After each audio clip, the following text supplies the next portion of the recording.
It's time to talk about the best girl from the best anime of her season, Tomo Aizawa.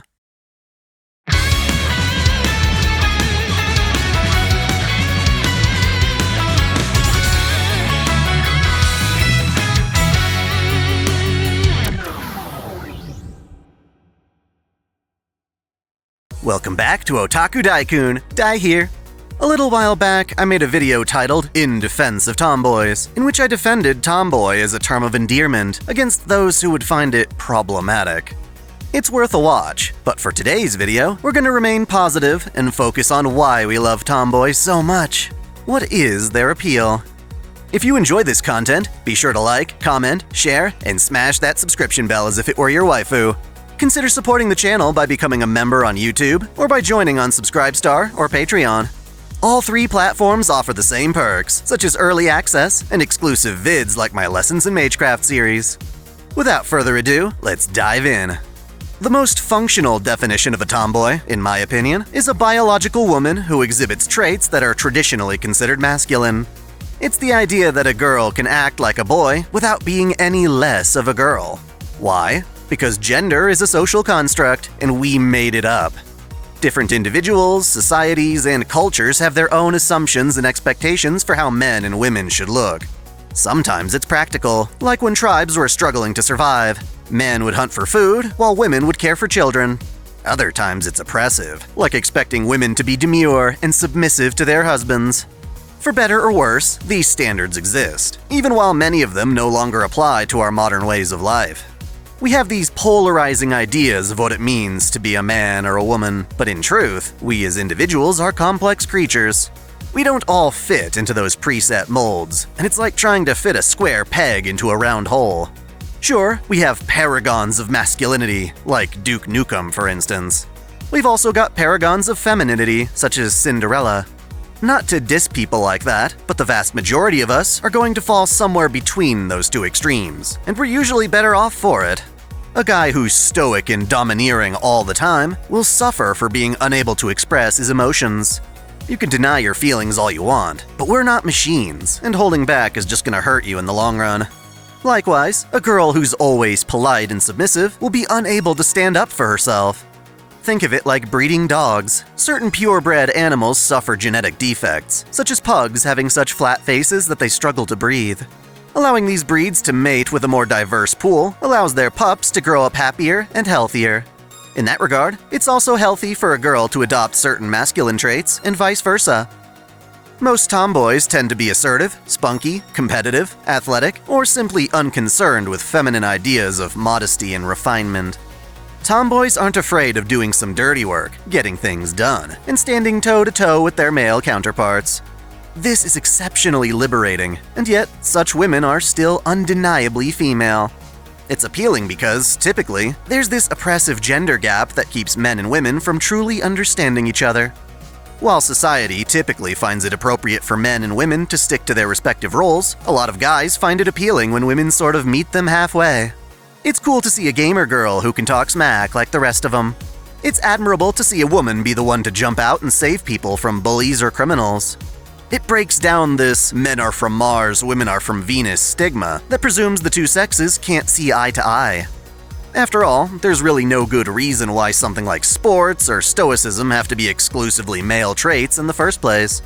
Perhaps the best part about a tomboy is that pursuing masculine traits doesn't mean repressing or ignoring feminine ones. A tomboy can be shy, embarrassed, affectionate, and adorable while also kicking ass and taking names.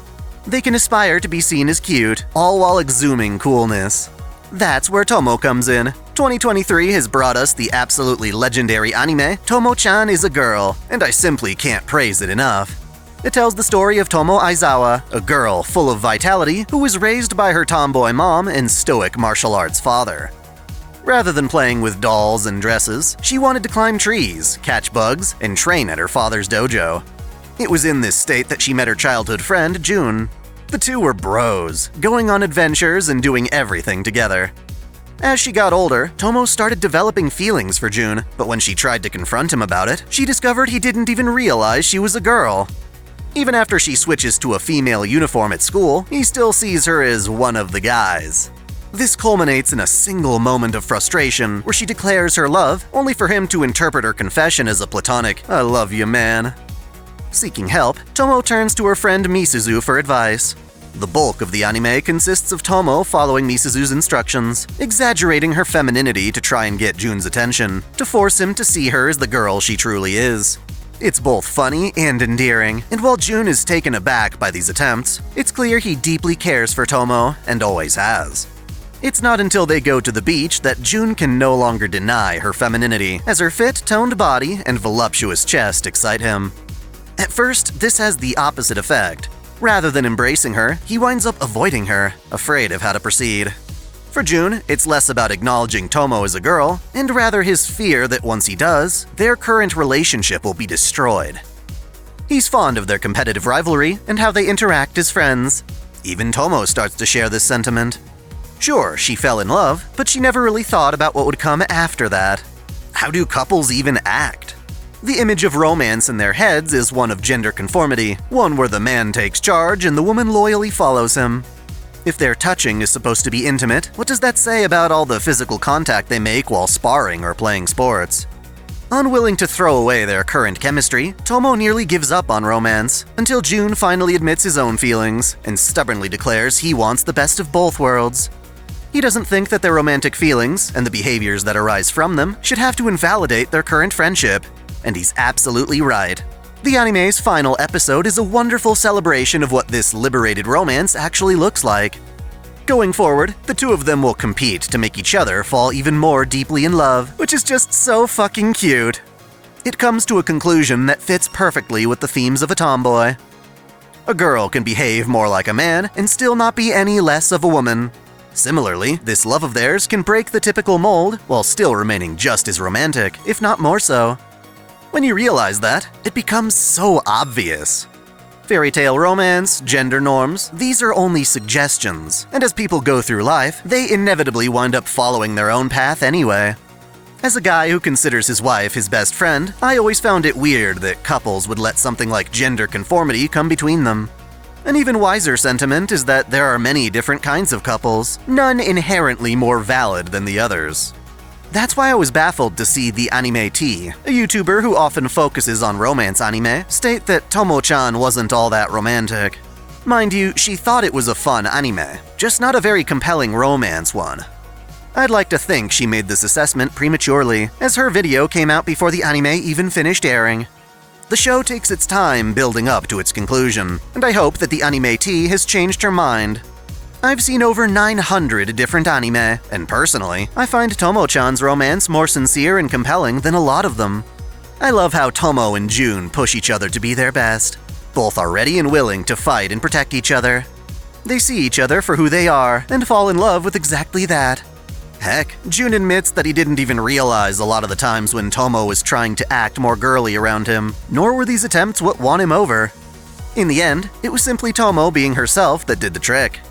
Misuzu winds up apologizing to Tomo, telling her she didn't have to change in the first place. Though, admittedly, it was a treat seeing Tomo embarrassingly step out of her comfort zone. The cute things suit her just as much as the cool ones, but no, she didn't have to become someone different to solve her problem. Ultimately, tomboys are awesome. As a guy, it's cool knowing there are women who want to hang out and do the same things together. It's also cool that hanging out with a girl like that doesn't necessarily condemn you to the friend zone. Whether you find someone like that in real life, or you just love seeing them in anime, tomboys brighten our day. Who's your favorite tomboy? I'm still considering making a video showcasing all my top picks, which would of course include Tomo. If that interests you, be sure to let me know in the comments below. Thanks for watching! If you enjoy this channel, help us grow by liking, commenting, sharing the video, subscribing to OtakuDaiKun, and most of all, smashing that notification bell so you don't miss out on all of our anime discussion, lore, or Let's Play content. You can support us directly through Patreon, Subscribestar, or our YouTube membership, all of which come with benefits like exclusive vids and early access. As always, celebrate your fandom! I want to give a special shout out to all my $10 and up supporters: Video Gamer 75, Elise Trash for Skinko, Stephen Elak, Samuel Gersten, The Nonchalant Ostrich, Otaku Mom, Jens Ballman, Mystic Samurai 1983, Olympian Doll, Lord Omagoden, Freebrick, RNG or Shuffles 1498, Alexis Yukio Gomez Yamato, Link Pendrago, King Kobo, Observer Bellis, Flash Daniel, James Hewitt, Uncanny EXP, Matthew McAfee, Game King 352, Caitlin P, Vladimirovna, Jonathan Badua, The Taz 96, President Irina Vladimirovna Putina, Maxwell's Demon, Kengo X77, SF Giants Fan Mike, and Akakaze Yume. Thank you all so much.